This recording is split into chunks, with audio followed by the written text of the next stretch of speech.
ஆந்திராவிலையும் தெலுங்கானாவிலையும் பக்கத்தில் இருக்கிற ஆந்திராவிலையும் தெலுங்கானாவிலையும் ஒரு ஜிஓ கவர்மெண்ட் ஆர்டர் அரசாங்க உத்தரவு போட்டிருக்கிறாங்க. என்ன உத்தரவு என்றால் ரமலான் மாதம் வருகிறது. ரமலான் மாதம் முழுசும் முஸ்லீம்கள் வந்து அரசு வேலையில் இருப்பாங்கள்ல, அரசாங்க வேலையில் இருக்கிற முஸ்லீம்கள் 1 மணி நேரத்துக்கு முன்னாடியே போயிடலாம். இப்போ 5 மணிக்கு வேலை முடியுதுன்னா 4 மணிக்கு போய்க்கலாம். இந்த ஆர்டர் வந்து நமக்கு நன்மை செய்கிற மாதிரி நம்ம நினைத்து கொண்டு ஓட்டுக்காக அவங்க செய்கிறாங்க. இஸ்லாத்தில் இப்படி நம்ம சொல்லப்பட்டிருக்கா? ஒரு அரசாங்கத்தினுடைய வேலையை வந்து வேலைக்கு கூலி தரான்.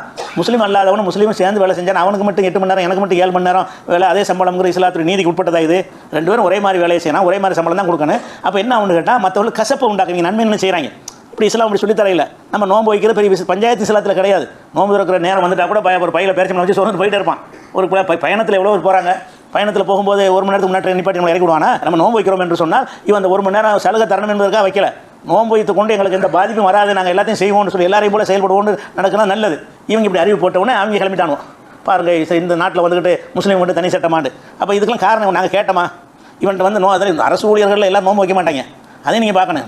நோம்புங்க சலுகை கொடுக்குறான். அது யார் வைப்பான்னு கேட்டால் மார்க்கப்பட்டுள்ள ஒரு பார்வை தவிர அரசாங்க ஊழியர்கள் அதிகமானவர்கள் நோன்பு வைக்க மாட்டாங்க. அப்படி இருந்து கூட என்ன செய்கிறாங்கன்னா அரசு ஊழியர்களுக்கு 1 மணி நேரத்துக்கு முன்னாடியே போகலாம். இதில் சமுதாயத்துக்கு செஞ்ச நன்மை மாதிரி இப்போ இந்த ஹஜ்ஜி மானியம் நன்மை மாதிரி செஞ்சாங்க. கடைசியில் என்ன அடுத்த வந்து மாற்றுவான், அதை வச்சுக்கிட்டு ஓட்டு போடுவான். முஸ்லீம்களுக்கு இந்த நாட்டில் எப்படிப்பட்ட நிலை இருக்குது தெரியுமான்னு கேட்பான். இது எங்கள் கோரிக்கையும் இல்லை, எங்களுக்கு தேவையும் இல்லை, எங்கள் மார்க்கம் சொல்லவும் இல்லை, எங்கள் மக்கள் இதுக்காக உங்கள்கிட்ட போராட்டம் நடத்தவும் இல்லை. நீங்கள் நோம்பு நேரத்தில் எங்களுக்கு 1 மணி நேரம் முன்னாடி ஒரு நேரம் போராட்டம் நடத்தணுமா? நம்ம கோரிக்கை வச்சோமா? இதை அவன் செய்யலை, நம்ம கேள்வி கேட்டுருப்போமா? விளங்கி தான் நாங்கள் நோம்பு வைக்கிறோம். நீங்கள் 1 மணி நேரம் லீவ் விடலைன்னா நாங்கள் நோம்பு விட்டுருவோம். அப்போ என்ன செய்யணும்? இந்த மாதிரி விஷயங்கள்லாம் நம்மளே எதிர்க்கணும். அவங்க கண்டிக்கிறதுக்கு முன்னாடி இது யார் ஒன்றை கேட்டால் இப்படி எங்கள் மாதிரி நாங்கள் நோம்பு வச்சுட்டு இருப்போம். இது 5 மணிக்கு எப்படி இருந்தால் அரசாங்க வேலை முடிஞ்சிடும். 10 மணிக்கு ஆரம்பிப்பாங்க, 5 மணிக்கு அரசு வேலை முடிஞ்சிடும். 5 மணிக்கு முடிஞ்ச பிறகு 1 மணி நேரம் இருக்குது நோம்பு திறப்பதற்கு. 6 மணிக்கு 6 மணி 6:20 வருதா, 1.5 மணி நேரம் வரப்போகிறது. அந்த 1.5 மணி நேரத்தில் இடத்துல போய் என்ன செய்வான்? அவன் நோம்பு திறந்துக்கிடுவான். நோம்பு திறக்கிற நேரமே வேலையில் இருக்கும். வந்தால் கூட அங்கே தண்ணியை குடிச்சு நோம்பு திறந்துக்கிடுவான். அதுக்கெல்லாம் பயிற்சி எடுத்தவன் தான் முஸ்லீமு. அதுக்கெல்லாம் தன்னை தயார்படுத்தி கொண்டு வந்தால் முஸ்லீமு. நோம்புக்கு அர்த்தமே அதுதான். நோம்புங்கிறது என்ன இயல்பாக இருக்கிறதோ அதை ஜெயிச்சு காட்டுறது தான் நோம்பு. நீங்கள் எப்படி இருந்தாலும் நாங்கள் அதுக்கு கரெக்டாக பேணுவோம். அதை விட்டு என்ன செய்கிறாங்கன்னா இப்படி ஒன்று போட்டு இப்போ இது ஒரு சர்ச்சையாக குளிச்சு போட்டு விட்டாங்க. இவங்க நம்ம கேட்காத ஒன்றை இவங்களா செய்வாங்க. அப்புறமேல இதை வச்சு இஸ்லாத்துக்கு எதிராக என்ன செய்வாங்க? முஸ்லீம்களுக்கு தான் எல்லா சலுகையும் நம்ம எவ்வளோ வகுப்பு சட்டத்தை எடுத்து விட்டாங்க. அந்த மாதிரி விஷயத்தை பேசினா அது நியாயம் இருக்கிறது. அது மாதிரி NPR NRC கொண்டு வந்து நம்மளை குடியுரிமை இல்லாமல் ஆக்குறாங்கன்னா அது நியாயம் இருக்குது.